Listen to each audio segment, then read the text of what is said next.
Hello दोस्तों, मैं प्रकाश बर्नवाल आपके समक्ष ऑनलाइन शिक्षण के 2.0 पर ऑनलाइन शिक्षण का मेन चैनल, वहाँ पे आपको बिल्कुल फ्री क्लासेस ज्योग्राफी के पढ़ाए जा रहे हैं। आज आपका दूसरा सेट है। जितना हमने पढ़ा दिया है मैप के माध्यम से, आज उसी में हमने पहला सेट तो कर लिया है काफ़ी। देखिए आज यहाँ पे 5 लिखा हुआ है ना, तो हम लोग 4 तक तो कर लिए हैं। पूरा 4 तक हम लोग कर लिया गया है। यहाँ पे 5 लिखा हुआ है ना, तो हम लोग 4 तक तो कर लिए हैं। आज 5वां घाटियाँ से हम लोग क्वेश्चन स्टार्ट करेंगे। क्या क्या हमने पढ़ रखा है, आप लोग को आ रहा है कि नहीं आ रहा है, आप लोग अपने को जज करें और ज़्यादा से ज़्यादा वीडियो को शेयर करें दोस्तों। चलिए तो स्टार्ट करते हैं हम लोग आज का छक्का चौका लगाते हैं, देखते हैं कितने लोग को क्या आता है। चले अब देखिए, कुल्लू घाटी जिन पर्वत श्रेणी के बीच अवस्थित है वे हैं, तो बताएंगे कुल्लू घाटी जो दोस्तों है वो हमारे धौलाधर और पीर पंजाल श्रेणी के बीच स्थित है। जो कि हमारा धौलाधर और पीर पंजाल कहाँ पड़ जाता है, उत्तराखंड वाले इलाके में पड़ जाता है ना, जम्मू कश्मीर वाले इलाके में पड़ जाता है दोस्तों, याद रखेंगे। ठीक है, अब देखिए नेलांग घाटी, नेलांग घाटी कहाँ स्थित है, तो बता देंगे उत्तराखंड राज्य में स्थित है नेलांग घाटी, याद रखेंगे इसको। अब देखिए सही सुमेलन है, सही सुमेलन करिए भैया। देखिए मूर्खा घाटी जम्मू कश्मीर में स्थित है, जुकू घाटी नागालैंड में, सांगला घाटी हिमाचल प्रदेश में, यूथांग घाटी सिक्किम में। सीधा सीधा है, आप लोग इसको मिला लेंगे, है ना। चलिए नेक्स्ट देख लेते हैं। निम्नलिखित कथन सही हैं, बताइए निम्नलिखित कथन में क्या सही है। अब देखिए मौन घाटी साइलेंट वैली, मौन घाटी को क्या बोलते हैं, साइलेंट वैली, जो कि उत्तराखंड में भैया स्थित है। साइलेंट वैली आपको पता है, उत्तराखंड में साइलेंट वैली स्थित है। राष्ट्रीय वन के निकट पथरकुड्डा जल विद्युत परियोजना बनाने का प्रस्ताव है।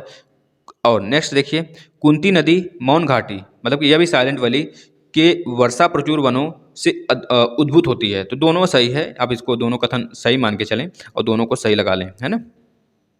चलिए अब हम लोग दर्रों की बात करें। दर्रा बिल्कुल डिटेल में पढ़ा गया दोस्तों। जितने भी दर्रे हैं सिक्किम के, अरुणाचल प्रदेश के, आपके जम्मू कश्मीर के, लद्दाख के, जितने भी दर्रे हैं दोस्तों, वो सब बिल्कुल डिटेल में हम लोग पढ़े हुए हैं मैप के माध्यम से। फिर उसके बाद ट्रिक से भी पढ़े हैं। ठीक है, ट्रिक विक यहाँ पे नहीं बताएंगे, यहाँ पे डायरेक्ट क्वेश्चन चले गए। याद रखिए, एक आध दो आ गया तो बता देंगे हम, क्योंकि बच्चे पढ़ नहीं रहे हैं, देख रहे हैं हम। बच्चे पढ़ें, इसको शेयर करें, ज़्यादा से ज़्यादा हमारे साथ जुड़ें। ठीक है, तभी तो और अच्छे अच्छे कंटेंट्स हम लोग लाएंगे आपके लिए। देखिए यहाँ पे दर्रे, दर्रे की बात कर रहा है। सेला दर्रा अरुणाचल प्रदेश में है। देखिए अरुणाचल प्रदेश के दर्रे याद करने का ट्रिक है, अरुण बोदिया, क्या बोलेंगे, अरुण बोदिया, क्या बो दिया भैया, कुछ बो दिया, अरुण बो दिया, अरुण क्या बो दिया, पता नहीं क्या बो दिया, बस बो दिया भैया, हमको इतना पता है। अरुण से अरुणाचल प्रदेश, बो से बोमडिला दर्रा, दी से डिफू दर्रा, या से यांगलू दर्रा, यांगचाम दर्रा, बता देंगे सीधो बोडला बोमडिला दर्रा, और आपका डिपू दर्रा, और आपका यांगस्यांग दर्रा। ये जो तीनों दर्रे हैं दोस्तों अरुणाचल प्रदेश में पड़ जाते हैं, बस इस तरह याद कर सकते हैं। देखिए ये पूछा गया है सेला दर्रा, ये तुम याद कर लीजिए। सेला दर्रा कहाँ पर है, अरुणाचल प्रदेश में है। पालघाट स्थित है, पालघाट दोस्तों, पालघाट, थालघाट, भोरघाट, ये दक्षिण भारत के दर्रे हैं। तो जो पालघाट है दोस्तों, ये हमारे नल्लामलाई श्रेणी, सॉरी हाँ, अन्नामलाई श्रेणी और नीलगिरी की पहाड़ियों पर ही पड़ते हैं, जो कि हमारा रास्ता प्रदान करता है केरल से तमिलनाडु जाने में, याद रखेंगे इसको ना। और आपका भोरघाट दर्रा जो है महाराष्ट्र में है, महाराष्ट्र में। ठीक है, और जो थालघाट है वो भी महाराष्ट्र वाले इलाके में मतलब पड़ जाता है, याद रखेंगे। तीनों दर्रा आपका क्रम से है, थालघाट, भोरघाट, देखिए थालघाट, भोरघाट, फिर आपका पालघाट पड़ जाता है। तीनों क्रम से कभी निकाल के पूछ लिया जाता है, हम लोग मैप से बिल्कुल पढ़े हुए हैं, आप लोग देखें। अब देखिए लिपू लेक दर्रा, जो लिपू लेक दर्रा है आपका, देखिए भोरघाट दर्रा कहाँ पर है, महाराष्ट्र में। लिपू लेक दर्रा उत्तराखंड में। देखिए उत्तराखंड का याद कैसे करेंगे, हेमा मालिनी यूके गई, क्या बोलेंगे, हेमा मालिनी, हेमा मालिनी, हेमा मालिनी यूके गई। कहाँ गई भैया, यूके गई। तो हेमा से हेमा मालिनी हो गई, माँ से माना लाचा दर्रा, ली से लिपू दर्रा, नी से नीति दर्रा।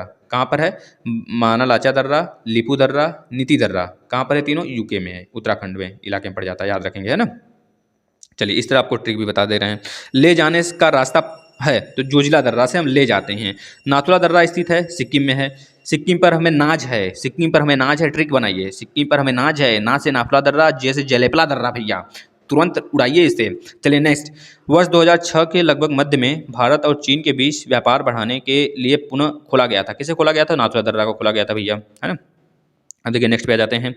अब सही सुमिलित करना है, यहाँ पे आपको बताना है जो पहाड़ी दर्रे हैं वो कहाँ कहाँ पे हैं। बिल्कुल सही सुमिलित आप इसे नोट कर लें। माड़ा दर्रा उत्तराखंड में, जोजिला दर्रा जम्मू कश्मीर में, बनिहाल दर्रा भी जम्मू कश्मीर में, नाथुला दर्रा सिक्किम में, नीति दर्रा उत्तराखंड में। हम आपको ट्रिक भी बता दिए। अब देखिए बुमला दर्रा, अभी आपको बताया अरुणाचल प्रदेश। बो दिया तो बुमडीला दर्रा या फिर बुला दर्रा, दोनों सेम है। तो बुमला दर्रा अरुणाचल प्रदेश में, जलेपला दर्रा सिक्किम में, मुलिंग दर्रा, मुलिंग ला पास है एक, उत्तराखंड में पड़ जाता है दोस्तों, मोस्ट इंपॉर्टेंट है यह। सिपकिला दर्रा हिमाचल प्रदेश में। अब देखिए हिमाचल प्रदेश का कैसे याद रखेंगे, बिल्कुल ट्रिक बताया गया है दोस्तों, यहाँ पे टाइम वेस्ट ना करिए आप लोग, यहाँ पे बस क्वेश्चन सॉल्व करिए। आप लोग को देखना हो अगर पूरा डिटेल से तो आप लगाएं ऑनलाइन शिक्षण चैनल पर, वहाँ पे के प्लेलिस्ट में जाएं और वहाँ के प्लेलिस्ट में खोलें, आपको एक प्रकाश सर मिलेंगे, वो बिल्कुल डिटेल से पढ़ा रहे हैं दोस्तों, अच्छे से पढ़ा रहे हैं, ठीक है। वो प्रकाश सर कोई नहीं, हम ही हैं, हम ही, ठीक है। चलिए नेक्स्ट पे चलते हैं। रोहतांग दर्रा अवस्थित है, रोहतांग दर्रा कहाँ स्थित है तो बताएंगे। रोहतांग दर्रा दोस्तों है वो हिमाचल प्रदेश में स्थित है। माना दर्रा कहाँ पर स्थित है तो उत्तराखंड में स्थित है। पर्वतीय दर्रों का जो पर्वतीय दर्रे हैं दोस्तों, दर्रों का पश्चिम से पूर्व की ओर सही क्रम बताइए तो बता देंगे शिवकिला दर्रा, लिपुलेख दर्रा, नाथुला दर्रा, बोमडिला दर्रा। अगर ये ऑप्शन में दिया है तो इस तरह आप क्रम से लगा देंगे। चलिए नेक्स्ट में आ जाते हैं दोस्तों। नेक्स्ट में क्या बोला गया है, हिम रेखा एवं हिमनद की बात किया हुआ है, तो बस हिमनद की बस थोड़ा सा है इसमें क्वेश्चंस देखिए। हिमालय में हिम रेखा 4300 से 6000 मीटर के बीच पूर्व में है, ठीक है। सबसे बड़ा हिमनद कौन सा है, सियाचिन हिमनद है सबसे बड़ा, ठीक है दोस्तों। चौराबाड़ी ग्लेशियर स्थित है तो बता देंगे केदारनाथ मंदिर के उत्तर में स्थित है। केदारनाथ मंदिर आपको पता है कहाँ पर स्थित है दोस्तों, उत्तराखंड वाले इलाके में केदारनाथ, पता है बहुत लोग जाते हैं केदारनाथ मंदिर। हिमालय के हिमनदों के पिघलने की गति है सबसे अधिक, जो हिमालय के हिमनद हैं दोस्तों, पूछा जाता है किस हिमनद की सबसे गति सबसे ज़्यादा तेज है पिघलने के लिए, बता देंगे हिमालय के जितने भी हिमनद हैं बहुत तेज़ी से पिघल रहे हैं दोस्तों। आप एक नाम बताएंगे, अभी हाल में 2019 में कौन सा हिमनद पिघला है उसका नाम बताएंगे आप, ठीक, कमेंट करेंगे। उत्तराखंड के कुमायूं क्षेत्र में अवस्थित हिमनद है मिलाम, मिलाम, मिलाम दोस्तों, याद रखें हिमनद बहुत बड़ा है दोस्तों, ये भी मिलाम उत्तराखंड के कुमायूं वाले इलाके में स्थित है। यहीं से बहुत सारी नदियाँ निकलती हैं, याद रखेंगे, इसका भी पिघलने का जो दर है बहुत काफ़ी तेज है। अब हम लोग आ गए पठार वाले भी इलाके, पठार वाले पे, चलिए पठार में चलते हैं। भारत के दक्कन के पठार पर बेसाल्ट निर्मित लावा शैलों का निर्माण हुआ है तो बता दें क्रेटेशियस युग में हुआ है। कब हुआ है भैया, क्रेटेशियस युग में हुआ है। मेघालय का पठार भाग है तो प्रायद्वीपीय खंड का भाग है मेघालय, अभी बताए हैं हम, पिछला वाला सेट आप लोग करें उसमें जरूर पूरा बताया गया है आपको, ठीक है, उसमें भी अच्छे से बताया गया है। अगर आपको पूरा डिटेल में नॉलेज लेना है तो बार बार बोल रहे हैं आप लोग, मैप वाला क्लास देखें भैया, ठीक है ना। चलिए नेक्स्ट पे आ जाते हैं।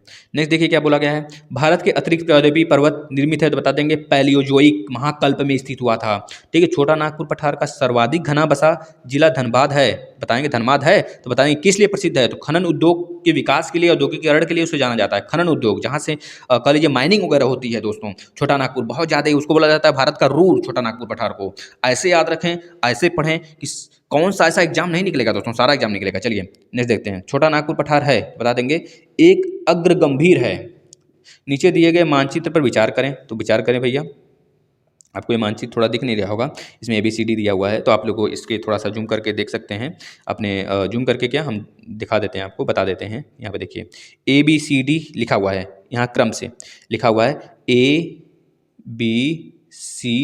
इस तरह मैप में लिखा हुआ है, तो बस वही क्रम पूछ रहा है आपसे। तो देखिए रिप्त घाटी है, रिप्त घाटी यह है, फिर उसके बाद छत्तीसगढ़ का मैदान पड़ जाता है आपका, फिर छोटा नागपुर का पठार पड़ जाता है, फिर पठार जो वर्षा छाया वाला क्षेत्र है वो पड़ जाता है ना, वर्षा जहाँ पे बहुत कम होती है वो पड़ा, मतलब कि आपको पता है राजस्थान वाला, जैसे जैसे हम लोग पश्चिम की तरफ आते हैं पूर्व से, वहाँ पे वर्षा जो होती है कम हो जाती है ना, तो बस यही क्रम है, आप लोग इसको याद रख लें। चलिए अब बताइए मालवा का पठार, छोटा नागपुर का पठार, दक्कन का पठार तथा प्रायद्वीपीय का पठार में से अरावली एवं बिंद श्रेणियां बिंद श्रृंखला के मध्य स्थित है, कौन सा भैया स्थित है तो बता देंगे आपका मालवा का पठार जो है या अरावली और बिंद श्रृंखला के मध्य स्थित है। दंडकारण्य क्षेत्र अवस्थित है तो छत्तीसगढ़ और उड़ीसा के मध्य स्थित है दंडकारण्य क्षेत्र, मोस्ट इंपॉर्टेंट है दोस्तों। दंडकारण्य भारत में स्थित है, मध्यवर्ती क्षेत्र में स्थित है। एमपी है ना, जो एमपी है भारत का दिल बोला जाता है मध्य प्रदेश को, याद रखें, भारत के मध्य प्रदेश को सोया प्रदेश भी बोला जाता है, टाइगर प्रदेश भी बोला जाता है, वनों का सबसे ज़्यादा क्षेत्र भी बोला जाता है, मतलब बहुत कुछ बोला जाता है दोस्तों, आप लोग पढ़ें। अब दलहन वाला क्षेत्र भी बोला जाता है, याद रखें दोस्तों, ये इतना ज़्यादा एमपी को सब कुछ बोला जाता है। अब देखिए तटीय भाग आ गए, हम लोग इसको पूरा अच्छे से डिटेल से मैप में पढ़ रखे हैं। भारत की तट रेखा, भारत का औसतन समुद्र तल नापा जाता है चेन्नई तट से, चेन्नई तट समुद्री तट है, चेन्नई तट, वहीं से भारत का कोई भी ऊंचाई हुआ ना, जैसे अभी आपका अटल सेतु लॉन्च हुआ है आपके कहाँ पे, हिमाचल प्रदेश में किस दर्रे पर बता देंगे, रोहतांग दर्रे पर भैया, उसकी ऊंचाई यही चेन्नई से नापा गया है। कितना उसकी ऊंचाई है तो 3000 मीटर है, 3000 मीटर उसकी ऊंचाई है। बस दोस्तों 3000 मीटर का मतलब 3 किलोमीटर। चलिए नेक्स्ट, भारत के प्रादेशिक जल क्षेत्र का विस्तार है तो बता देंगे तट से 12 समुद्री मील तक, आपको बताया गया, वो अच्छे डिटेल से बताया गया, 12 समुद्री मील, 24 समुद्री मील, 200 नॉटिकल मील। अन्य आर्थिक क्षेत्र जिसे बोला जाता है। यह बिल्कुल डिटेल से बताया गया है मैप के माध्यम से, आप लोग देखें क्या होता है। भारत की तट रेखा की कुल लंबाई कितनी है? 7,500 भैया, 7,500, 7,500। सबसे ज़्यादा तट रेखा भारत का कौन सा है तटीय वाला राज्य? बता देंगे 1200 मीटर के अप्रॉक्सीमेट में आपका गुजरात पड़ जाता है भैया, फिर उसके बाद आंध्र प्रदेश आ जाता है, फिर उसका तमिलनाडु आ जाता है। याद रखेंगे ये सब, ठीक है। नेक्स्ट, भारत में सबसे अधिक लंबा समुद्री तट गुजरात राज्य का है, लगभग 1200। भारत में तट रेखा से लगे हुए राज्य कितने हैं? तो 9 है भैया, 9, जो प्रायद्वीपीय भारत है। यहाँ पे आपका स्टार्ट होता है गुजरात, महाराष्ट्र, गोवा, कर्नाटक, केरल, तमिलनाडु, इसके बाद आंध्र प्रदेश, आंध्र प्रदेश के बाद पश्चिम बंगाल, तमिलनाडु, सॉरी तमिलनाडु नहीं, पश्चिम बंगाल के बाद उड़ीसा, उड़ीसा के बाद इधर आपका असम, मिजोरम, त्रिपुरा, ये सब लगे हुए हैं। इस तरह आप काउंट कर लें दोस्तों। चलिए नेक्स्ट, वैसे पश्चिम बंगाल तक ही लेंगे हम लोग, ठीक है, 9 हो गए हमारे पश्चिम बंगाल तक। अब देखिए, प्राचीन भारतीय ऐतिहासिक भूगोल में रत्नाकर नाम सूचक था, तो बता देंगे हिंद महासागर का रत्नाकर नाम था पहले। प्राचीन इतिहास में हिंद महासागर को रत्नाकर नाम से जानते थे। अब देखिए पश्चिमी तट की बात कर लेते हैं। हम लोग पूर्वी तट के बारे में पढ़ लिए क्या? हाँ, भारत के तट रेखा के बारे में। अब पश्चिमी तट के बारे में बात करते हैं। अब देखिए, भारतवर्ष के पश्चिमी तटीय शहरों शहरों कुन्नूर, नागरकोइल, जंजीरा एवं सिंधुदुर्ग का उत्तर से दक्षिण सही क्रम है। तो बताइए भैया, पढ़े हैं आप लोग जंजीर, कुन्नूर, नागरकोइल और सिंधुदुर्ग? पढ़ें, इसे अच्छे से मैप के माध्यम से पढ़ाया जा रहा है सब कुछ। अब देखिए यहाँ पे इस क्वेश्चन को आप लोग पढ़ेंगे अच्छे से, और इसका आंसर यहाँ पे दिया हुआ है, आप लोग इसको नोट करेंगे। बहुत बड़ा क्वेश्चन नहीं है, इसमें से आपके लिए बड़ा नहीं है, ठीक है, हमारे लिए तो बड़ा है भैया, इसको हम छोड़ रहे हैं। आप लोग इसको पढ़ें, क्योंकि आपको पढ़ के एग्जाम निकालना है, किसी भी तरह हालत में, किसी भी हालत में आज एग्जाम निकालना है आप लोग को। चलिए नेक्स्ट पे चलते हैं हम लोग, है ना। चलिए यहाँ पे देखिए, इसका नेक्स्ट दिया हुआ, क्या दिया हुआ इसमें? नीचे दिए हुए मानचित्र पर ध्यान दीजिए, ध्यान बनाइए भैया, इस पर कंसंट्रेशन बनाइए अपना, और देखिए मानचित्र में क्या पूछ रहा है हम लोग से। पूछ क्या रहा है? भारत के तटीय क्षेत्र पर के ए भाग धोतिक करते हैं, तो क्या है? अंतर्जलीय उच्चावच तट रेखा। जैसे आपको दिख रहा है ना, यह भारत वाला इलाका है। देखिए ये क्या बता रहा है, ये भारत है, ये भारत वाला है कि इसमें घुस गया है, पानी के अंदर घुसा हुआ है। इसे प्रायद्वीपीय भारत ही बोलते हैं दोस्तों, प्रायद्वीपीय भारत, वही उसे बोला जाता है अंतर्जलीय उच्चावच रेखा के नाम से जानते हैं। याद रखेंगे, यह प्रदर्शित कर रहा है कि अंतर्जलीय उच्चावच रेखा है, यह सब, यह भारत का अंतर्जलीय उच्चावच रेखा है, यह भारत का प्रायद्वीपीय पठार है। इधर आपका बंगाल की खाड़ी है, इधर आपका बताएं कौन सा है दोस्तों, नाम बताएं इसका, जहाँ पे आपका लक्षद्वीप पड़ता है। देखिए, जंजीरा, उडुपू, ओरोविले तथा तूतीकोरिन शहरों में से भारत के पश्चिमी तट पर अवस्थित शहर है। तो बता देंगे जंजीरा, जंजीरा जो है भारत के पश्चिमी तट पर स्थित है दोस्तों। सुमेलित है, सुमेलित बताइए। दीघा पश्चिम बंगाल से, गोपालपुर उड़ीसा से संबंधित है, कलांगुट गोवा से, मरीना जो है तमिलनाडु से, मरियाना ट्रेंच जो मरीना है ना, मरियाना आप जानते हैं मरीना दोस्तों, मरीना एक जगह का नाम है जो कि तमिलनाडु में स्थित है। चलिए नेक्स्ट क्वेश्चन पे आ जाते हैं हम लोग। तमिलनाडु व आंध्र प्रदेश के तट का नाम क्या है? तो कोरोमंडल बोलते हैं। देखिए यहाँ बताते हैं आप लोग को हम। देखिए आपका जो सौराष्ट्र है, गुजरात वाला इलाका, सौराष्ट्र वाला, कच्छ वाला गुजरात का, सौराष्ट्र के बाद आपका क्या पड़ जाता है? आपका कौन सा मंडल पड़ जाता है दोस्तों? बता देंगे आप, कोंकण तट, कोंकण तट गुजरात से महाराष्ट्र तक। फिर उसके बाद गोवा वाला जो इलाका है दोस्तों, उसे हम लोग कन्नड़ तट के नाम से जानते हैं, कन्नड़, कन्नड़, कन्नड़, याद रखेंगे। फिर उसके बाद नीचे जो आपका कन्नड़ तट से आपका कर्नाटक तक जाना जाता है दोस्तों, कर्नाटक तक, कर्नाटक तक कन्नड़ तट के नाम से जाना जाता है, याद रखेंगे। इसके बाद हम लोग किस नाम से जानते हैं? तो बताएंगे आप किस नाम से जानते हैं? तो बताएंगे मालाबार तट के नाम से, केरल वाला इलाका जानते हैं। कोरोमंडल आपका इधर वाला जो तमिलनाडु वाला इलाका है, कोरोमंडल के नाम से जानते हैं। उत्कर्ष किसे बोलते हैं भैया? उड़ीसा वाले क्षेत्र को उत्कर्ष बोलते हैं। आंध्र कोस्ट किसे बोलते हैं भैया? आंध्र प्रदेश वाले को आंध्र कोस्ट बोलते हैं। बस यह तो हो गया ना। चलिए इससे ज़्यादा क्वेश्चंस नहीं आएंगे। वे केप केमोरिन के नाम से भी जानते हैं। केप केमोरिन एक आपका सबसे दक्षिणतम पॉइंट अफ्रीका का है, जिस पॉइंट से आपके भारत में आने वाले सबसे 1498 यूरोपियों में से, जो आपका यूरोपियन वाला क्या नाम था उसका, पुर्तगाली का क्या नाम था उसका जी, वास्को डी गामा 1498 में आया था ना इंडिया में, और बोला था कि भैया कालीकट पर आकर हम वहाँ से केमोरिन एक राजा थे, उनसे मिला था। केमोरिन राजा से मिलकर भैया वो बोला था कि भैया हम इंडिया खोज कर दिए, इतना बड़ा काम कर दिया, इंडिया कभी खोई ही नहीं थी, कहाँ से खोज कर दिया वो?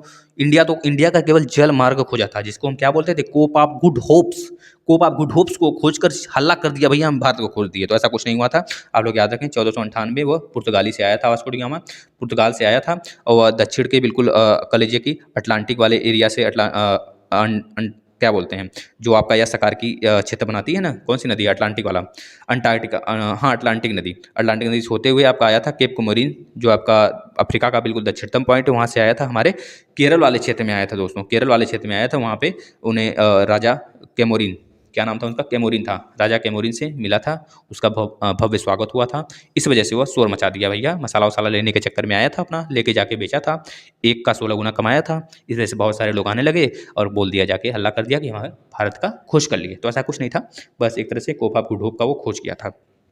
चलिए, केप कोमोरिन के नाम से भी जाना जाता है, तो बना देंगे कन्याकुमारी। दोस्तों, इतना तेज बोलने का मकसद एक है हमारा कि आप लोग को ज़्यादा से ज़्यादा क्वेश्चंस करा सकें, बस, और कुछ नहीं। आप लोग वीडियो को पॉज करके देखें, ऊपर आपको यूट्यूब पे एक टॉपिक, मतलब कह लीजिए कि ऊपर एक दिया होगा ऑप्शन, वहाँ से आप उसको धीमे कर सकते हैं, हमारी आवाज़ को स्लो कर सकते हैं। अब देखिए, द्वीप समूह, बंगाल की खाड़ी के द्वीप समूह के बारे में पढ़ लेते हैं भैया। चलिए, तो क्या है भैया द्वीप समूह? अब देखिए, इसमें अंडमान और निकोबार द्वीप समूह का सर्वोच्च शिखर पल्याड़ शिखर स्थित है, तो बता देंगे उत्तरी अंडमान में स्थित है। अंडमान व निकोबार द्वीप समूह स्थित है, तो बता देंगे बंगाल की खाड़ी में स्थित है अंडमान और निकोबार। अंडमान निकोबार द्वीप समूह में कितने द्वीप आ जाते हैं, तो बता देंगे 220 द्वीप आ जाते हैं दोस्तों। इसके बाद 10 डिग्री चैनल अंडमान और निकोबार को अलग करता है। 10 अंश जलमार्ग द्वारा आपस में पृथक किया जाता है, तो बस वही किस चीज़ है, अंडमान निकोबार को अलग करते हैं। बैरन द्वीप कहाँ पर स्थित है? बंगाल की खाड़ी में स्थित है। किस पर स्थित है? अंडमान वाले क्षेत्र में स्थित है, ठीक, अंडमान वाले द्वीप पर स्थित है। अब देखिए, सबसे उत्तरी अंडमान, उत्तरी अंडमान के बाद आपका पड़ जाता है मिडल अंडमान, मिडल अंडमान के बाद दक्षिणी अंडमान, दक्षिणी अंडमान के बाद पड़ जाता है लिटिल अंडमान। यह याद करेंगे दोस्तों, ठीक है ना, इस तरह आपका क्षेत्र पड़ जाता है अंडमान वाला। भारत के पश्चिमी तटीय मैदान के उत्तरी भाग को जिस अन्य नाम से भी जाना जाता है वह है, तो बता देंगे कोंकण तट के नाम से जाना जाता है भैया। कोंकण तट, कोरोमंडल, मालाबार तट, ठीक है, और आपका कन्नड़ तट, ये इस नाम से जाना जाता है। सौराष्ट्र तट, ये सब हैं, याद रखेंगे। भारत का वह द्वीप जिसका उद्गम ज्वालामुखी है, तो बता देंगे बैरन द्वीप भैया, बैरन द्वीप जो आपका अंडमान निकोबार में है। श्रीहरिकोटा द्वीप अवस्थित है, तो बता देंगे पुलिकट झील के समीप भैया, आंध्र प्रदेश में स्थित है। बोलिए ना, जहाँ से लॉन्चिंग बहुत सारे होते हैं हमारे मिसाइल्स वगैरह, इसरो लॉन्च करता है, डीआरडीओ लॉन्च करता है भैया, बहुत सारे लॉन्च होते हैं। अब देखिए, राम सेतु शुरू होता है, राम सेतु कहाँ से शुरू होता है भैया, तो बता देंगे धनुषकोडी से शुरू होता है। धनुषकोडी, धनुष के आकार का बना हुआ राम सेतु, राम सेतु वही राम सेतु जब लंका में चली गई थी सीता जी, तो राम जी ने चढ़ाई किया था, राम सेतु बनवाया था, याद रखेंगे, ठीक है ना। नल और नील नाम के 2 इंसान, 2 बानर ने, हाँ 2 इंसान नहीं, बानर ने बनाया था ना, याद रखेंगे। वो बंदर नहीं दोस्तों, एक समझ लीजिए देव थे, देव, जिसे हम लोग आज पूजा करते हैं, हिंदू धर्म में पूजा होती है। देखिए, अरब सागर के द्वीप समूह, अरब सागर के द्वीप समूह की बात कर लेते हैं। लक्षद्वीप स्थित है, तो अरब सागर में स्थित है। भारत का प्रवाल द्वीप, लक्षद्वीप जो है प्रवाल द्वीपों से बना हुआ है, प्रवाल भित्ति से बना हुआ है दोस्तों। प्रवाल भित्ति का क्या कारण है, क्या क्या होता है प्रवाल भित्ति? इसमें मूंगा चट्टान होते हैं, क्या क्या चट्टान होते हैं, सब कुछ बिल्कुल मैप के माध्यम से पढ़ाया गया, आप लोग पढ़ें। लक्षद्वीप टापू अवस्थित है, तो बता देंगे दक्षिण व दक्षिण पश्चिम भारत में स्थित है। द्वीप समूह, द्वीपों का समूह लक्षद्वीप है, तो बताएंगे प्रवाल उत्पत्ति का है, प्रवाल उत्पत्ति लक्षद्वीप में है, तो बता देंगे 36 द्वीप हैं लक्षद्वीप में। जैसे हम लोग देखा अंडमान निकोबार में 220 द्वीप हैं लगभग, ठीक है, इस तरह लक्षद्वीप में 36 द्वीप हैं, याद रखें, बहुतों बार पूछा गया है एग्जाम में। भटकल, अरनाल, मिनिकॉय एवं हेनरी द्वीपों में से भारतीय तटरेखा के सुदूरवर्ती द्वीप की श्रेणी में आता है, तो बता देंगे मिनिकॉय द्वीप भैया। अब देखिए, मिनिकॉय मालदीव के बीच 8 डिग्री चैनल, मिनिकॉय और मालदीव के बीच में, देखिए फिर से इसको लिख देते हैं, आप लोग ध्यान से देखें इसको, मिनिकॉय, लक्षद्वीप और मालदीव है ना। मिनिकॉय और मालदीव के बीच में 8 डिग्री चैनल बनता है, और लक्षद्वीप और मिनिकॉय के बीच में 9 डिग्री चैनल बनता है। इस तरह आप लोग याद कर सकते हैं ना। 38 डिग्री चैनल जो बनता है दोस्तों, वह नॉर्थ कोरिया साउथ कोरिया के बीच बनता है। 49 डिग्री चैनल किसके बाद, 49 किसके बीच बनता है, तो बता देंगे कनाडा और अमेरिका के बीच बनता है। मैग्नी हॉट रेखा किसके बीच है, तो बता देंगे आप किसके बीच है मैग्नी हॉट रेखा भैया, जर्मनी और फ्रांस के बीच में है, ठीक है ना, याद रखेंगे, जर्मनी और फ्रांस के बीच में मैग्नी हॉट रेखा है। चलिए नेक्स्ट आ जाता है, भारत एवं श्रीलंका के मध्य स्थित द्वीप है, तो रामेश्वरम द्वीप है भैया, रामेश्वरम द्वीप। एक द्वीप पर निर्मित भारत का बड़ा नगर कौन सा है, मुंबई है भैया। मुंबई को द्वीपों का शहर भी बोलते हैं, द्वीपों का शहर, ठीक है दोस्तों, याद रखेंगे। ये बिल्कुल एक टापू ही है, टापू इसे बोलते हैं, टापू, ठीक है, याद रखें। भारत का सर्वाधिक आबादी वाला द्वीप है सालसेत द्वीप, सालसेत द्वीप जो कि मुंबई ही है, सालसेत द्वीप पर ही स्थित है मुंबई भैया, याद रखें। आ गया आपका द्वीप का नाम भी सालसेत, याद रखेंगे, सालसेत। जिस द्वीप पर स्थित है उस मुंबई, उसे सालसेत द्वीप बोलते हैं। जहाँ पे सबसे ज़्यादा सर्वाधिक, अगर बात करें शहरी आबादी सबसे ज़्यादा कहाँ पर है, तो मुंबई में है भैया। चलिए नेक्स्ट आ जाते हैं, अब इसको सुमिलित करिए। वेयंत सयोधर कच्छ की रण का है, कच्छ की रण की खाड़ी का है, याद रखेंगे। पीरम खंबात की खाड़ी का, द्वारका अरब की खाड़ी का, अरब की खाड़ी का दोस्तों। इसके बाद दीव कठियावाड़ तट है, दीव दमन आप लोग पढ़ेंगे ना वहीं से। अब देखिए, कोरी किक्र, कोरीक्र निवेशिका स्थित है, तो बता देंगे कच्छ के रण में स्थित है। सरक्रीक विवाद कहाँ पर है भैया? भारत पाकिस्तान के बीच सरक्रीक विवाद है। सरक्रीक विवाद, सरक्रीक बताएंगे आप, भारत पाकिस्तान के बीच जो गुजरात वाला इलाका है ना, वही सरक्रीक है भैया। ठीक है, चलिए अब देखिए लातूर जिला है। लातूर जिला अब यह क्या है? भारत के राज्यों के शासित प्रदेश। बस करें कि रहने दें? बस करें कि और चले आगे दोस्तों? बताएं आप लोग क्या करें जाए, पढ़ लिया जाए? चलिए एक और पढ़ लिया जाए ना, केंद्र शासित प्रदेश वाला बाद में पढ़ेंगे। चलिए इसे फटाफट किया जाएगा, थोड़ा सा फास्ट, बस क्वेश्चन देखते चलेंगे, फैक्ट नहीं। अब देखिए लातूर जिला है महाराष्ट्र में। विदर्भ एक प्रादेशिक नाम है भारत में, और यह अंग है किसका? महाराष्ट्र का अंग है भैया विदर्भ। विदर्भ आपको पता है विदर्भ क्षेत्र के नाम से महाराष्ट्र में पाया जाता है। पाट अंचल अवस्थित है, कहाँ पर है? झारखंड में स्थित है। झामुर तलया रेडियो पर गीतों का फरमाइश के लिए प्रसिद्ध स्थित है, कहाँ पर स्थित है भैया? झारखंड में। भारत का कोहिनूर कहा जाता है आंध्र प्रदेश को, भारत का कोहिनूर कहा जाता है। उसी जगह आपका सबसे बताइए गोलकुंडा की खान कहाँ पर है? आप बताएं, आपको हिंट कर दिया, चलो बता देंगे, आप लोग पता है हमें, आप लोग बहुत तेज हैं, बहुत तेज हैं। मणिपुर का अधिकांश धरातल है, तो बता देंगे पर्वतीय है भैया। मणिपुर में कुछ लोग लटकी हुई गाद मतलब सिल्ट से बंधे अपर तृण और सड़ती वनस्पति के तैरते हुए द्वीपों पर बने हुए मकानों में रहते हैं। इन द्वीपों को कहते हैं फुमडी, कहते हैं फुमडी। फुमडी आपको पता है दोस्तों, एक मणिपुर का कैबुल लेमजाओ वहाँ का एक उद्यान है जो कि फुमडी के नाम से जाना जाता है। एक फुमडी है, उस पर एक हिरण है ना, डांस करती है, वहाँ पे स्थित है दोस्तों। कहाँ पर? मणिपुर में। उसे बोला जाता है डांसिंग हिरण। आपसे अगर पूछा गया डांसिंग हिरण कहाँ पे पाया जाता है, डांसिंग डियर कहाँ पे पाया जाता है, बताएंगे मणिपुर में। मणिपुर में जो डांसिंग हियर है वो फुमडी है, फुमडी। वो एक कह लीजिए वहाँ का जो हिरण है दोस्तों, फुमडी के आकार का है, उसके चारों तरफ पानी है, और फुमडी पर वह जब कूदती है एक फुमडी से दूसरे फुमडी में, तो वह पूरा फुमडी हिल जाता है बिल्कुल। तो ऐसे में हम लोग कहते हैं वो डांसिंग हिरण है, तो याद रखें, ठीक है ना। कैबुल लेमजाओ के नाम से जाना जाता है। एक आपका फ्लोटिंग आइसलैंड है, समझ लीजिए, फ्लोटिंग आपका राष्ट्रीय उद्यान है, जो कि आपका कहाँ पे? मणिपुर में। चलिए नेक्स्ट। भारत में सिलिकॉन स्टेट के नाम से कर्नाटक को जानते हैं, पता है आपको? कर्नाटक को याद रखेंगे, इसको मोस्ट इंपॉर्टेंट है। भारत का सिलिकॉन वैली स्थित है, बेंगलुरु में स्थित है। सुमेलित कीजिए भैया, सुमेलित कीजिए, चलिए फटाफट सुमेलित कीजिए। तो औरंगाबाद महाराष्ट्र में स्थित है। पालनपुर गुजरात में। हुबली कर्नाटक में। गुंटूर आंध्र प्रदेश में। चलिए ये तो सुमेलित था, आप लोग सुमेलित करिए, इसको भी सुमेलित करिए, चलिए फटाफट सुमेलित करिए। देखिए छत्तीसगढ़ी मैदान के नाम से जाना जाता है। झारखंड छोटा नागपुर पठार यहाँ पे फैला हुआ है। छोटा नागपुर का पठार बहुत सारी जगह फैला हुआ है, लेकिन मेनली झारखंड में है भैया, याद रखेंगे। उड़ीसा में भी है, पश्चिम बंगाल में भी है, झारखंड में भी है, छत्तीसगढ़ में भी हल्का फुल्का है, इसको याद रखेंगे। महाराष्ट्र वृष्टि छाया प्रदेश के नाम से जाना जाता है, महाराष्ट्र ये वाला। इसके बाद आपका आ जाता है लास्ट कर्नाटक मालनड के नाम से जाना जाता है, याद रखेंगे। अब यहाँ पे आ जाता है अंबाला, खुर्जा, करनाल एवं रोहतक में से राष्ट्रीय राजधानी प्रदेश में अवस्थित है, तो बता देंगे खुर्जा। करनाल जो है खुर्जा, करनाल और रोहतक ये सब जो है राष्ट्रीय राजधानी वाले प्रदेश में स्थित हैं। चलिए नेक्स्ट आ जाता है दोस्तों। दिल्ली के अतिरिक्त राष्ट्रीय राजधानी क्षेत्र में सम्मिलित है, तो हरियाणा, उत्तर प्रदेश, राजस्थान के जो भाग हैं ना उप क्षेत्र वाले, ये भी स्थित हैं। मध्य प्रदेश की सीमा लगी हुई है। मध्य प्रदेश का बता देंगे, ऊपर उत्तर प्रदेश है, ठीक है, उत्तर प्रदेश, और पश्चिम में आपका गुजरात पड़ जाता है, गुजरात और राजस्थान पड़ जाता है। इसके बाद आपका देखा जाए पूर्व में तो आपका पड़ जाता है छत्तीसगढ़, और नीचे आ जाते हैं यहाँ पे महाराष्ट्र, इस तरह आपका पड़ जाता है। मतलब कि गुजरात, महाराष्ट्र, राजस्थान, उत्तर प्रदेश, छत्तीसगढ़, ये एमपी से लगता है ना। अब देखिए क्षेत्रफल के क्रम में भारत के 4 बड़े राज्य, तो बस सबसे बड़ा जो क्षेत्रफल है दोस्तों राजस्थान का है। अगर राजस्थान का जैसलमेर केवल उठा लें दोस्तों ना, तो नॉर्थ ईस्ट के सारी लगभग जितने भी देश हैं नॉर्थ ईस्ट में हमारे, लगभग त्रिपुरा, मिजोरम, मणिपुर, असम, ये सब आ जाते हैं उसके बराबर। जैसलमेर बहुत बड़ा क्षेत्र है जैसलमेर दोस्तों। उसका लगभग जो राजस्थान है लगभग 60% जो उसका क्षेत्र है दोस्तों ना, थार मरुस्थल से घिरा हुआ है। थार मरुस्थल, वहाँ पे खेती होती ही नहीं है, बहुत कम होती है थार मरुस्थल में दोस्तों। वहाँ पे जैसे मूंगफली हो गया, ऐसे चीज़ उगाए जाते हैं जैसे कि आपका कांटेदार फल, कांटेदार फ्रूट्स जो उगाए जाते हैं, जिसको पानी की बहुत कम जरूरत होती है, वही फ्रूट्स वहाँ पे उगाए जाते हैं, क्योंकि वहाँ 60% बालू ही है, आपको पता रहना चाहिए। चलिए नेक्स्ट आ जाते हैं। तो आप बता देंगे कि क्षेत्रफल की दृष्टि से राजस्थान, फिर मध्य प्रदेश, फिर महाराष्ट्र, उत्तर प्रदेश, लेकिन जनसंख्या के दृष्टि से उत्तर प्रदेश सबसे बड़ा है, याद रखेंगे, है ना। राजस्थान, मध्य प्रदेश, महाराष्ट्र, उत्तर प्रदेश, याद रखेंगे। भारत के समस्त राज्यों में क्षेत्रफल अनुसार उत्तर प्रदेश का स्थान है, तो चौथा बता देंगे, जैसे कि आप लोग यहाँ पे देख लिए। भारत के राज्यों हिमाचल प्रदेश, उत्तराखंड, छत्तीसगढ़ एवं झारखंड का उनके क्षेत्रफल के आरोही क्रम में दर्शाइए, तो छत्तीसगढ़, झारखंड, हिमाचल प्रदेश, उत्तराखंड आरोही क्रम में याद दिया हुआ है यहाँ पे, आप लोग देख लें इसे, चलिए नेक्स्ट, अब आरोही अवरोही नहीं बताएंगे भैया, आरोही अवरोही क्या होता है आप लोगों को पता होना चाहिए, डिसेंडिंग और असेंडिंग ऑर्डर पता होना चाहिए, ये सब चीज़ें। अब ये कर्नाटक, राजस्थान, तमिलनाडु एवं महाराष्ट्र का उनके भौगोलिक क्षेत्र के अनुसार घटता क्रम बताइए। तो राजस्थान, महाराष्ट्र, कर्नाटक, तमिलनाडु भैया ये देख लीजिए घटता क्रम, मतलब कि descending order. Uttar Pradesh, Madhya Pradesh, next question पे हैं हम लोग।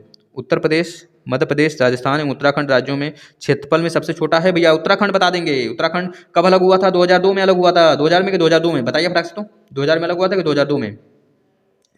यूपी से कब अलग हुआ था?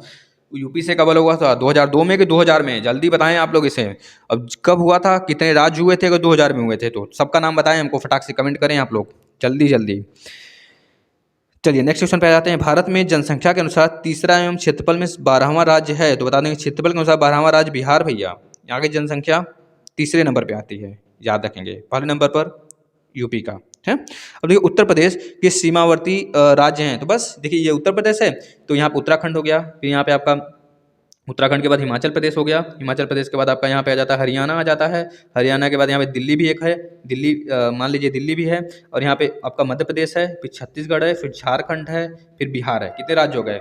1 2 3 4 5 6 7 8 दोस्तों। एक और छूट रहा है, बताइए कौन सा छूट रहा है? राजस्थान छूट रहा है, राजस्थान भी रहेगा, याद रखेंगे। इतने सारे क्षेत्र हैं जो यूपी से बॉर्डर शेयर होते हैं, सबसे बड़ा बॉर्डर यूपी का ही है दोस्तों, जो कि बहुत सारे राज्यों से शेयर होता है, याद रखें, ठीक है ना। चलिए इस तरफ पढ़ेंगे तो बहुत मजा आने वाला है। असम घिरा हुआ है, तो 7 राज्यों से घिरा हुआ है असम, 7 राज्यों से। यूपी 8 राज्यों से, प्लस एक केंद्र शासित प्रदेश है दिल्ली, इतने से यूपी घिरा हुआ है, याद रखेंगे। महाराष्ट्र, बिहार, उड़ीसा एवं आंध्र प्रदेश में से छत्तीसगढ़ की सीमा उभयनिष्ठ है, तो बता देंगे बिहार से भी उभयनिष्ठ है। दिल्ली, जोधपुर, नागपुर एवं बेंगलुरु में से माध्य समुद्र तल से ऊंचाई अधिकतम है, तो बेंगलुरु की है भैया।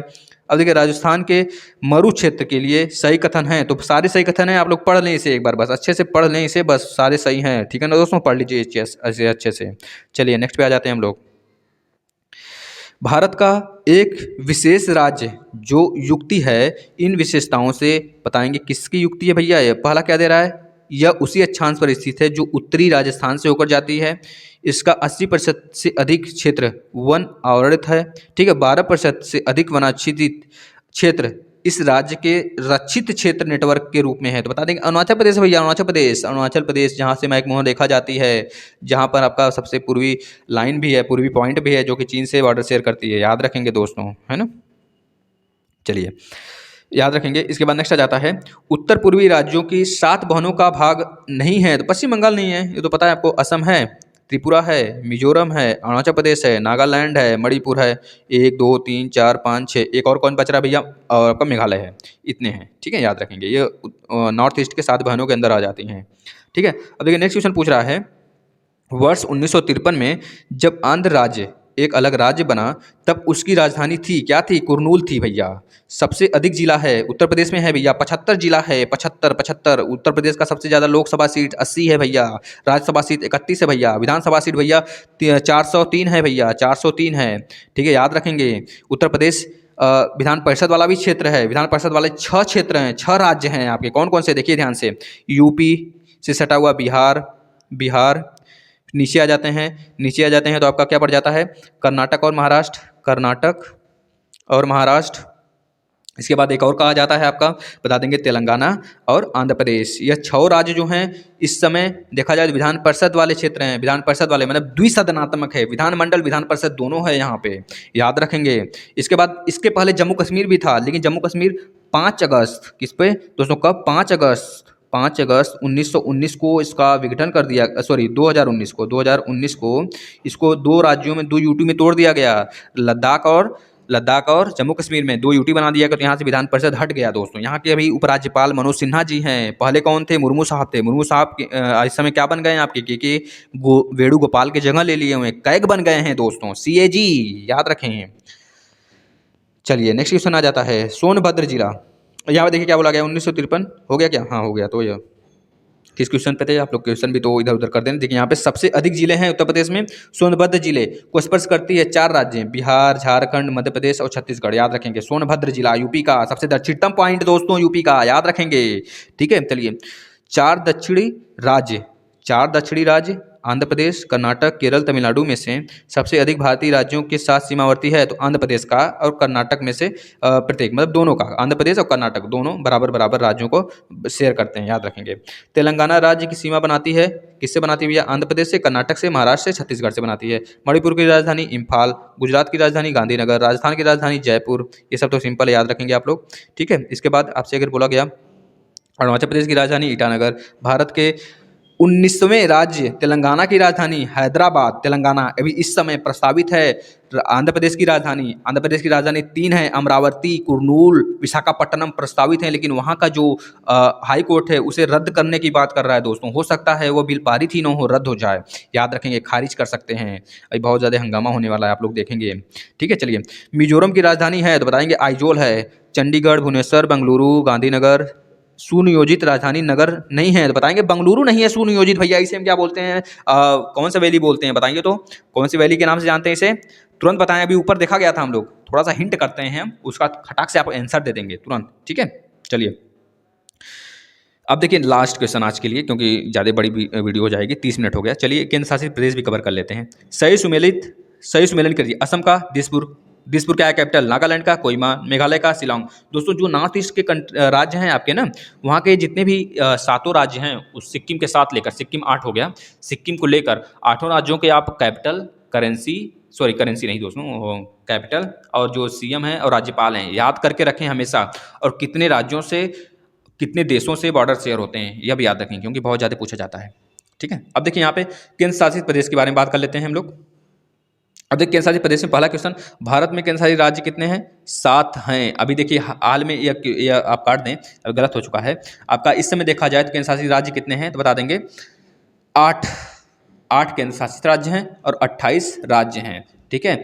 याद रखेंगे दोस्तों इसको, 8 केंद्र शासित हैं, इसको दिमाग में घुसा कर रख लें, अपने एंट्री दे दें, प्रवेश दे दें अपने दिमाग में इसे। चलिए नेक्स्ट, भारत का सबसे बड़ा संघ राज्य है तो दिल्ली बता देंगे भैया। दिल्ली में 7 लोकसभा सीट है आपका, याद रखेंगे। 70 जो है यहाँ पे विधानसभा सीट है, याद रखेंगे। 62 इस बार का सीट जो है 62 है विधानसभा का सीट दोस्तों। इस बार का 62 सांसद जो हैं हमारे केजरीवाल जी के पास हैं, जिसमें से 62 के बाद बचे हमारे 8 में से 4 बीजेपी के पास हैं और 4 अन्य पार्टी के पास हैं। चलिए नेक्स्ट आ जाता है, भारत का सबसे छोटा केंद्र शासित प्रदेश लक्षद्वीप, याद रखेंगे लक्षद्वीप दोस्तों, ठीक है। पुदुचेरी का क्षेत्र विभाजित पाया जाता है किसके साथ? तमिलनाडु, केरल, आंध्र प्रदेश। देखिए जैसे माहे हो गया, इसमें पुदुचेरी में 4 राज्य हैं, माहे, यनम, पुदुचेरी और कराईकल नहीं दोस्तों, कावारती इसका जो पुदुचेरी का कैपिटल है कावारती है ना, तो कावारती नहीं दोस्तों, उसका क्या नाम है? देखिए कराईकल है शायद, देखिए एक मिनट हम बता रहे हैं आपको, कराईकल ही है, कराईकल नहीं दोस्तों, कावारती तो आपका पड़ जाता है दमन दीव का ना, कावारती, कराईकल याद रखें आप, कराईकल जो चौथा है, इसमें देखिए माइंड में स्ट्राइक नहीं कर रहा, शायद कराईकल ही है, याद रखें। माहे, यनम, पुदुचेरी और कराईकल। तो माहे केरल में पड़ जाता है, यनम आंध्र प्रदेश में पड़ जाता है, पुदुचेरी और कराईकल जो है दोस्तों वो पड़ जाता है हमारा कहाँ पे? तमिलनाडु में। इस वजह से बोला गया है जो हमारा पुदुचेरी है वो कितने राज्यों में फैला हुआ है तो बता देंगे तमिलनाडु, केरल, आंध्र प्रदेश में फैला हुआ है। अब देखिए त्रिपुरा, दमन एवं द्वीप, लक्षद्वीप एवं पुदुचेरी में से केंद्र शासित क्षेत्र नहीं है तो बताएं त्रिपुरा नहीं है भैया। जो आपका नॉर्थ ईस्ट के जितने भी 7 बहने हैं भैया, अरुणाचल प्रदेश, नागालैंड, मणिपुर, त्रिपुरा, मिजोरम, मेघालय, मणिपुर, ये सब हैं, ये केंद्र शासित इसमें से कोई नहीं है, याद रखेंगे। दमन और दीव के बारे में सत्य कथन है तो बताएं सत्य कथन क्या है? दमन और दीव के बीच खंबात की खाड़ी पड़ जाती है जिसकी राजधानी दमन है भैया, याद रखें। दमन दीव को मिला दिया गया है, एक राजधानी बना दिया गया है, ठीक है, याद रखेंगे। सिलवासा दादर नगर हवेली, हाँ दोस्तों सिलवासा है दादर नगर हवेली का, जो आपको बता रहे थे अभी कावारती हो गया, एक और कौन सा बता रहे थे? कराईकल जो है दोस्तों, कराईकल यह हमारा कराईकल और पुदुचेरी या आंध्र प्रदेश से पड़ जाता है। माहे जो है केरल में पड़ जाता है, यनम जो है आंध्र प्रदेश से पड़ जाता है, याद रखेंगे है ना, यही है। अब यहाँ पे अगर पूछा जाता है आपसे दादर नगर हवेली और दमन दीव का कैपिटल क्या है? सिलवासा बताएंगे, है ना, जो कि महाराष्ट्र और गुजरात के बॉर्डर पे पड़ जाता है ना, सौराष्ट्र वाले भाग में, याद रखेंगे। भारत के केंद्र शासित प्रदेश हैं, बस नाम याद रख लें, यहाँ पे बढ़ा दें, 2 और बढ़ा देंगे, जम्मू कश्मीर और लद्दाख बढ़ा देंगे और एक घटा देंगे, दादर नगर हवेली और दमन दीव को मिला देंगे। मतलब एक देखिए दिल्ली हो गया जो कि आपका नेशनल इसे भारत का कैपिटल है दिल्ली। चंडीगढ़ हो गया, चंडीगढ़ और लक्षद्वीप हो गया दोस्तों, लक्षद्वीप। इसके बाद दादर हवेली दमन दीव हो गया चौथा। इसके बाद आपका पुदुचेरी हो गया, पुदुचेरी के बाद आपका अंडमान निकोबार हो गया। इसके बाद आपका जम्मू कश्मीर और लद्दाख। कितने हो गए? 1 2 3 4 5 6 7 8 राज्य, 8 यूटी हैं, यूनियन टेरिटरीज, केंद्र शासित प्रदेश। अब भारत की जनजातियां हम लोग नेक्स्ट क्लास में करेंगे दोस्तों। नेक्स्ट क्लास में बहुत सारी चीज़ें हैं आपको लाए हुए हैं आपके लिए। बस आप लोग एक काम करें, ज़्यादा से ज़्यादा वीडियो को शेयर करें, इतना ज़्यादा फैलाएं कि हमको भी अच्छा लगने लगे, बहुत मज़ा आ जाए दोस्तों। आपको भी मज़ा आ रहा होगा, हमें भी मज़ा आ जाए। हमें तभी मज़ा आएगा जब आप ज़्यादा से ज़्यादा इसे शेयर करें और काफ़ी संख्या में लाइक करें, दोस्तों के पास, अपने उन दोस्तों के पास पहुँचाएँ जहाँ तक यह मतलब समझ लीजिए कि आप हमारा और आपका इतना अच्छा नाता होना चाहिए गुरु और शिष्य का, जो हम बोलें आप करें और आप बोलें तो हम करें, तो ऐसा नाता होना चाहिए दोस्तों। तब तो पढ़ने में बहुत मज़ा आने वाला है। तो बस हमारे साथ बनाए रखें, इसी तरह पढ़ाई करें। आपको फिर से बोलते हैं दोस्तों, ऑनलाइन शिक्षण, ऑनलाइन शिक्षण यूट्यूब चैनल SHIKSHAN, इसको सब्सक्राइब कर लें। एक ऑनलाइन शिक्षण 2.0 जिस पे यह वीडियो आया हुआ है, इसको भी सब्सक्राइब कर लें अभी नहीं किए हैं तो। ऑनलाइन शिक्षण पर आपको बिल्कुल बेसिक से मैप के माध्यम से कराया जा रहा है, उसको सब्सक्राइब कर लें। दोनों चैनल सब्सक्राइब कर लें और हमारे टेलीग्राम के चैनल से जुड़ जाएं, ऑनलाइन शिक्षण ऑफिशियल से। यहाँ पे आपको PDF क्विज डेली मिलते हैं, ठीक है दोस्तों। और सारे क्लासेस आपको मिल रहे हैं, मैथ के, रीजनिंग के, आपके अनुसर पढ़ा रहे हैं, रीजनिंग पढ़ाने स्टार्ट करेंगे अभी अनुसर। और आपके सबसे अच्छी मैम जो हैं आपका आयुषी मैम, जो कि हिस्ट्री पढ़ा रही हैं बहुत खतरनाक तरीके से दोस्तों। पॉलिटी और ज्योग्राफी हम पढ़ा रहे हैं, आप लोग बिल्कुल अच्छे तरीके से तैयारी करें, 100% एग्जाम निकलेगा, ठीक है दोस्तों। तो धन्यवाद, मिलते हैं हम लोग नेक्स्ट वीडियो में। आज तक जितना हम लोग पढ़ लिए हैं मैप के माध्यम से, वह क्विज आज तक कंप्लीट हो गया। अब आगे नदी प्रवाह जब खत्म हो जाएगा, नदी वाला चैप्टर, तो इसके ऊपर भी हम लोग क्विज ला देंगे, ठीक है दोस्तों। तो धन्यवाद, अपना आप ध्यान रखेंगे सेहत का और पढ़ाई करेंगे अच्छे से, है ना।